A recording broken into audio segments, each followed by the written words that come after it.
नमस्कार, स्वागत है आपका जनगण मन 24/7 पर जो कि मेरा यूट्यूब चैनल है। आप उसे लाइक करें, सब्सक्राइब करें और इस समय एक बड़ी खबर के साथ मैं जुड़ रही हूं और वो है बीजेपी के राष्ट्रीय अध्यक्ष को लेकर एक नया नाम चर्चा में आ गया है। और ये बात जो जिस नाम को मैं बताऊंगी उस नाम के की जो चर्चा अभी चल रही है उसका आधार है वरिष्ठ पत्रकार केपी मलिक और जो कि दैनिक भास्कर के साथ जुड़े हुए हैं और अक्सर आपने उनको देखा है टीवी चैनल्स पर। उनकी कुछ लोगों से बातचीत हुई और उस बातचीत के आधार पर उन्होंने एक ट्वीट किया जिसमें उन्होंने ये बताया कि बीएल संतोष का नाम इस समय पार्टी अध्यक्ष यानी कि बीजेपी अध्यक्ष के पद के लिए चल रहा है। और उसकी वजह ये है कि क्योंकि जो ये 4 राज्यों के जो चुनाव हुए हैं और अब झारखंड और महाराष्ट्र का जो भी फैसला होता है उसके आधार पर ये बातें चल रही हैं कि बीएल संतोष दोनों के लिए ठीक होंगे, आरएसएस के लिए भी ठीक होंगे और मोदी और शाह के लिए भी ठीक होंगे। लेकिन अगर बीजेपी दोनों राज्य हारती है तो उस सूरत में क्या होगा और क्या बीएल संतोष बनेंगे? और अगर दोनों राज्य जीतती है या एक भी राज्य जीत जाती है तो ऐसे में क्या सूरत हो सकती है? इस समय हमारे साथ इस बड़ी ब्रेकिंग न्यूज़ के साथ केपी मलिक साहब जुड़ रहे हैं। केपी मलिक, आपका बहुत-बहुत स्वागत है। Thank you so much for joining on Jangan Man. फिर ये जो बीएल संतोष का नाम आ रहा है, ये आपकी बातचीत हुई है जिन सूत्रों से, उन्होंने एग्जैक्टली आपको क्या बताया और आपको क्यों हिंट मिला कि बीएल संतोष का ही नाम अब ऐसा लगता है कि फाइनल होने वाला है? जी। देखिए नीलू जी, अगर आप देखें लगातार पिछले कई महीनों से नाम चल रहा है कि उसमें वसुंधरा राजे हो सकते हैं, संजय जोशी हो सकते हैं।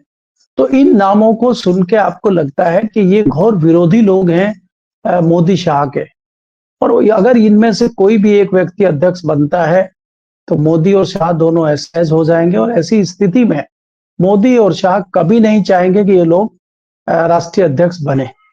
तो ऐसे में कहीं न कहीं आरएसएस और इन लोगों के बीच में एक तल्खी बनी हुई थी, एक दबाव दोनों तरफ से बना हुआ था, क्योंकि आप जानते हैं कि 2024 के जो चुनाव परिणाम हैं, उन परिणामों के बाद मोदी शाह बहुत दबाव में हैं। एक तरफ उनको सहयोगियों की बैसाखी का जवाब देना पड़ रहा है और दूसरा उनको संगठन के अंदर जो बगावती तेवर कई जगह दिख रहे हैं, कई जगह आवाजें आ रही हैं, उनको ठीक करना पड़ रहा है।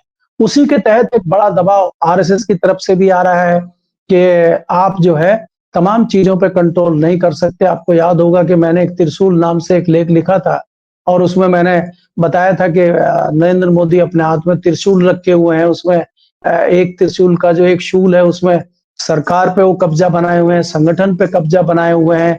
इसके अलावा जो राज्य हैं उन तमाम राज्यों पे अपने डमी मुख्यमंत्री बिठा के कब्जा बनाए हुए हैं। तो आरएसएस नहीं चाहता है कि सब जगह आप अपना कब्जा रखें और सबसे पहले संघ जो संगठन है, भारतीय जनता पार्टी जो राजनीतिक दल है, उसका संगठन अपने हाथ में उसका कंट्रोल लेना चाहता है संघ।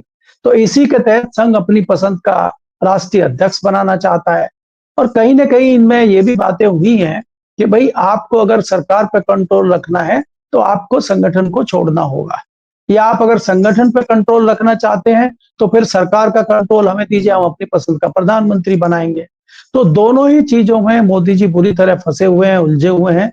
तो उसी के तहत ये हुआ कि इन्होंने संगठन पे अपनी पकड़ को कमजोर किया और फिर ये हुआ कि एक इस तरह के व्यक्ति को राष्ट्रीय अध्यक्ष बनाया जाए कि जिसमें इनकी भी सहमति हो।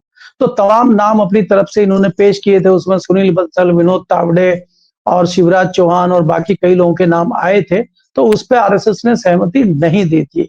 अब एक नया नाम इस तरह का आया है कि जो संघ की भी पसंद हो सकती है और पार्टी मोदी की भी पसंद हो सकती है, क्योंकि उनका बैकग्राउंड संघ का है, पुराने वो संघ में रहे हैं लंबे समय तक और अभी वो संगठन मंत्री के रूप में भारतीय जनता पार्टी के साथ काम कर रहे हैं, तो वो पार्टी को भी बखूबी समझते हैं।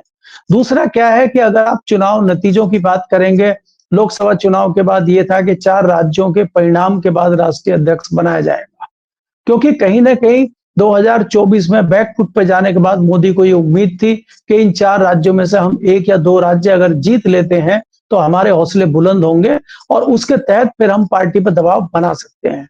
तो उस रणनीति के तहत ही इन्होंने 2 राज्यों में चुनाव कराए, जिसमें से एक राज्य जीतने में कामयाब रहे और उसी लहर में दूसरा जो 2 राज्यों में चुनाव हो रहा है, उसी के तहत इनकी कोशिश है कि इसमें से अगर हम एक राज्य में अपनी भाजपा की सरकार बना लेते हैं और हम जीत जाते हैं, तो हमारे हौसले बुलंद होंगे, तो हम राष्ट्रीय अध्यक्ष भी अपनी पसंद का बनाने के लिए आरएसएस के ऊपर दबाव बना सकते हैं। और निश्चित तौर पे आरएसएस को भी थोड़ा दबना पड़ेगा कि इनका जादू तो खत्म नहीं हुआ है, अगर ये भारतीय जनता पार्टी की इन परिस्थितियों में सरकार बन रही है। क्योंकि हरियाणा में अगर आपने देखा होगा कि किसी को उम्मीद नहीं थी, भारतीय जनता पार्टी के खुद के लोगों को उम्मीद नहीं थी कि भारतीय जनता पार्टी की सरकार हरियाणा में बनेगी। तो इन परिस्थितियों में अगर एक राज्य में और सरकार बनती है, तो निश्चित तौर पे मोदी शाह का दबाव संघ के ऊपर आएगा और संघ ऐसे में ऐसा व्यक्ति चाहेगा कि जो उनका भी पसंदीदा हो और ये लोग का भी पसंदीदा हो, तो वो अध्यक्ष बन जाए, तो संघ को इसमें कोई ऐतराज नहीं होगा। इसलिए मुझे लगता है कि बीएल संतोष के नाम पे चर्चा हुई है और सहमति बनने की उम्मीद है। लेकिन ये उम्मीद बंधेगी चुनाव परिणाम के बाद, जब इन दोनों राज्यों के चुनाव परिणाम आ जाएंगे। यही तय करेंगे कि बीएल संतोष अध्यक्ष बनेंगे, सुनील बंसल बनेंगे, संजय जोशी बनेंगे या वसुंधरा बनेंगे। अगर हम ये देखें कि परिणाम अगर उल्टे आ जाते हैं दोनों राज्यों में, तो फिर कहीं ना कहीं संघ की पसंद का भी व्यक्ति अध्यक्ष बन सकता है, संघ दबाव बढ़ा सकता है। तो इस तरह की चीजें हैं, लेकिन उसके लिए हमें अभी मुझे लगता है दोनों राज्यों के जो चुनाव परिणाम है उसका इंतजार करना होगा। जी। कि बीएल संतोष क्या आरएसएस का अग्रेसिव एजेंडा चला पाएंगे, एक ये सवाल है। दूसरा ये कि अदानी और जो कॉरपोरेट ग्रुप्स हैं जिसका पूरा तंत्र खड़ा हुआ है उसके साथ वो समन्वय बना पाएंगे अगर वो पार्टी के अध्यक्ष बनते हैं। दोनों चीजें हैं सर। देखिए नीरज जी, अगर आप देखें पार्टी को एग्रेसिव व्यक्ति चाहिए, क्योंकि भारतीय जनता पार्टी का जो पिछले 10 साल से सरकार चल रही है, मोदी सरकार चल रही है, उसके तमाम जो नीतियां थी, तमाम जो काम थे, उन पे पार्टी कहीं जीत नहीं रही। अल्टीमेटली पार्टी को हिंदुत्व के मुद्दे पे लौटना पड़ा है और आज हिंदुत्व का सबसे बड़ा चेहरा योगी जी बन के उभरे हैं। उन्होंने जिस प्रकार का नारा दिया है वो बहुत ज्यादा एग्रेसिव है और कहीं ना कहीं संघ की भी मूक सहमति उसको है। क्योंकि अगर आपने देखा होगा कि मथुरा में आमने सामने की मीटिंग भी योगी और भागवत जी की हुई, संघ प्रमुख की हुई, उसके बावजूद संघ प्रमुख का कोई बयान नहीं आना और योगी जी का उसको वापस ले लेना, ऐसा कोई हमें मीडिया में दिखाई नहीं दिया। योगी जी लगातार उस वर्ड का यूज कर रहे हैं, वन लाइनर खूब दे रहे हो, बल्कि एक आध नया वन लाइनर भी दे रहे हैं इसी के साथ। तो ये नारा सुपरहिट हिंदुत्व की तरफ से योगी जी को लग रहा है और संघ की मूक सहमति इसके साथ है। लेकिन मोदी शाह इससे कहीं ना कहीं असहज है और उसी के तहत मोदी ने एक सेफ नारा दिया है कि एक रहेंगे तो सेफ रहेंगे।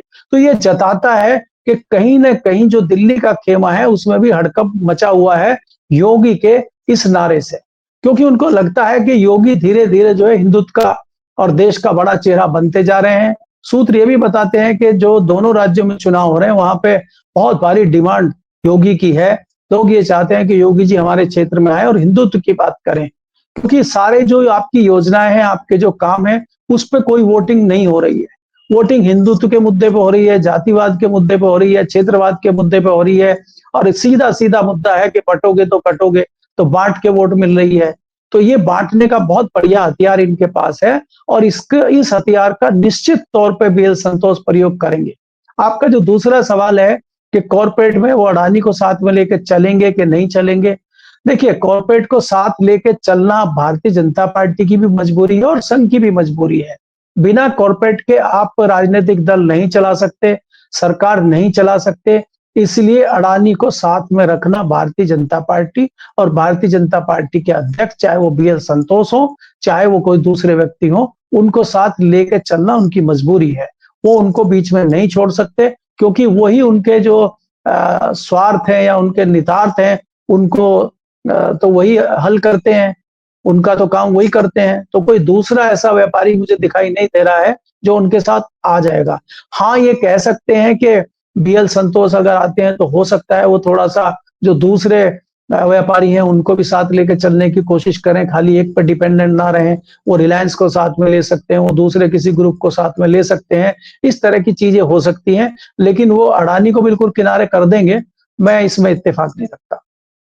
लेकिन एक आखिरी सवाल मलिक साहब कि क्या जो ये दोनों राज्यों के जब नतीजे आ जाएंगे, 23 तारीख को नतीजे आने वाले हैं, तो क्या उसके तुरंत बाद होगी राष्ट्रीय अध्यक्ष की घोषणा या फिर थोड़ा और समय लग सकता है, क्योंकि इंटरनल डायनामिक्स बीजेपी के अंदर किस तरह से प्ले आउट करेंगे?